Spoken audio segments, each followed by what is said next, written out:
જો અત્યારે વાગ્યા છે 11:30 અને મોસ્ટ ઓફ બધું જ ઘરનું કામ થઈ ગયું છે, થોડું ઘણું પેકિંગ બી થઈ ગયું છે અને હવે બનાવું છું રસોઈ, કારણ કે પછી વિશ્વમને લેવા જવાનો ટાઈમ થશે એટલે કીધું થોડુંક ઘણી રસોઈની તૈયારી કરીએ, તો પછી છોકરા આવે ને ત્યાર પછી કંઈ જ કામ ના કરા દે, એટલે મેં કીધું ચલો થોડું તૈયારી કરીને જ જઈએ. એટલે હું આજે બનાવું છું મકાઈની સબ્જી, સ્વીટ કોર્નની સબ્જી. એકદમ સિમ્પલ અને ઇઝી એમાં બની જાય છે. તો જો કરવાનું કંઈ નથી, આવું એક ચોપર હોય ને તો બેસ્ટ તમારા માટે છે, ના હોય તો બી તમે જેમાં ચોપ કરતા હોય એકદમ બારીક એ ચોપ એમાં કરી દેવાની અને પછી એને ટમેટાની ગ્રેવી બી કરી લેવાની અને સિમ્પલ તમે જે વઘાર કરતા હોય એ બંને સોતે કરી અને ટમાટરને બી સોતે કરી અને પછી ગ્રેવી મિક્સ થઈ જાય પછી આપણે સ્વીટ કોર્નના બધા મસાલા ગ્રેવી જો હોય ને બધા મસાલા એની એક ગ્રેવી બનાવવાની, એ ગ્રેવી એડ કરી અને પછી સ્વીટ કોર્ન એડ કરી દેવાના. બહુ જ ઇઝી રેસીપી છે ને બહુ ટેસ્ટી છે. જો ડિટેલ્સમાં રેસીપી જોઈએ ને તો મને કોમેન્ટ તમે જરૂરથી કરી દેજો, હું તમને ડિટેલ્સ રેસીપી જરૂરથી આપીશ. તો ચલો જો ચોપ કરી દઈએ. હું તમને ચોપર બતાવું, એટલું ફાસ્ટ કામ કરે છે ને તો તમારે 5 મિનિટમાં બધું જ થઈ જાય. જેવું બી ચોપ કરવું હોય ને એવું થઈ જાય.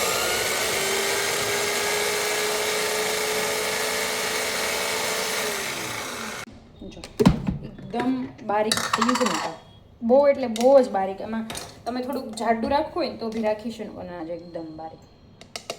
આપણે કોઈ ગ્રેવીવાળું સબ્જી બનાવીએ તો આમાં બેસ્ટ છે, એના માટે આ ચોપર. જીરું એડ કરી દેવાનું છે, એક તમાલપત્ર એડ કરવાનું છે અને થોડી હિંગ એડ કરી દેવાનું છે અને પછી જે ઓનિયન છે એ આપણે બધી એડ કરી દઈશું. ઓનિયન જ્યાં સુધી સોતે થાય ને ત્યાં સુધી આપણે એને રહેવા દેવાનું છે. જ્યાં સુધી ઓનિયન સોતે થાય ને ત્યાં ટમેટા ક્રશ કરવાનું છે. તમારે ગ્રેવી બનાવવી હોય ને તો થોડુંક પાણી એડ કરો ને એટલે જો ગ્રેવી પણ સરસ બની જાય. ગ્રેવી પણ આમાં સરસ બની શકે છે. હવે સોતે થઈ ગઈ છે ને તો હવે આપણે એમાં મસ્ત ગ્રેવી એડ કરી દઈશું.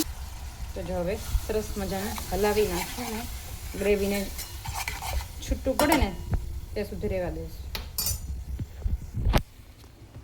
તો ગ્રેવી જ્યાં સુધી ઉકળે છે ને ત્યાં સુધી આપણે એક બીજી ગ્રેવી બનાવી નાખી મસાલાની.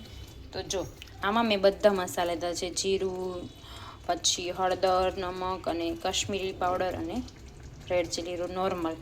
એમાં આપણે થોડુંક પાણી એડ કરી દઈએ અને એને મિક્સ કરી દઈશું આવી રીતે.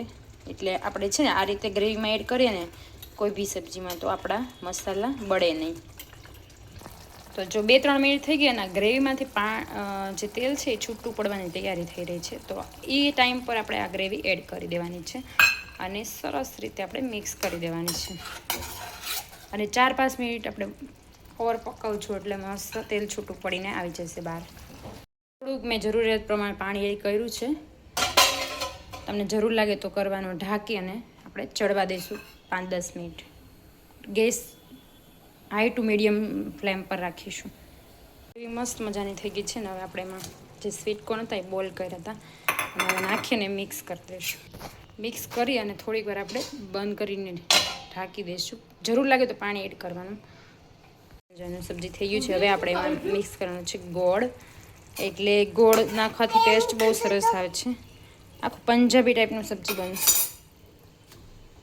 ચલો થોડી વાર ઉકળવા દઈએ પછી લઈ લઈએ. સબ્જી ઓલમોસ્ટ રેડી છે. તો હવે આપણે એમાં ચીઝ એડ કરીશું. અહીં મારી પાસે ચીઝ, તો ચીઝથી બહુ જ મસ્ત ટેસ્ટ આવે છે. જો મસ્ત સબ્જી રેડી છે. તો ચલો હવે જમી લઈએ. તો જી અત્યારે વાગી ગયા છે 5:30 અને જો વિશ્વમ બી ઉઠી ગયો છે અને અહીંયા દિલીપ કરે છે એનું ઓફિસનું કામ. એને નાસ્તામાં આપ્યો છે ચેવડો અને મેં અહીંયા બનાવી છે મારી માટે ઇડલી. જો કાલે વહી હતી તો મેં કીધું ચલો અત્યારે એને હું એન્જોય કરી લઉં.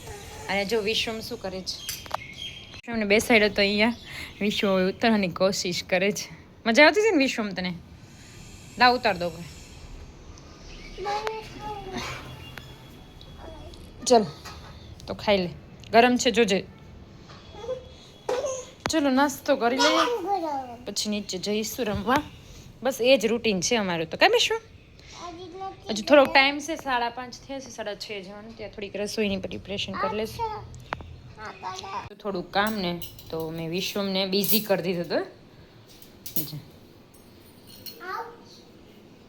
એને આવું બહુ બધું ગમે તો મેં કીધું ચલ તું આ કામ કર ત્યાં સુધી હું મારું કામ પતાવું. હે ને વિશ્વમ?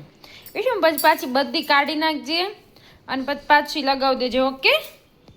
ઓ વિશુ, તો વિશુ એટલે વિશુ તો લટકી ગયો. જો વિશુ ને જાસવી નીચે આવ્યા છે અને જો કેવા રમે છે મસ્ત. બેસી જા કે હાય, બેસી જા કે વિશુ લટકતા આવડી ગયું. જો અરે જો વાહ, લટકતા આવડી ગયું. તાર લટકવું છે? હા તો તું હિંચકા કર.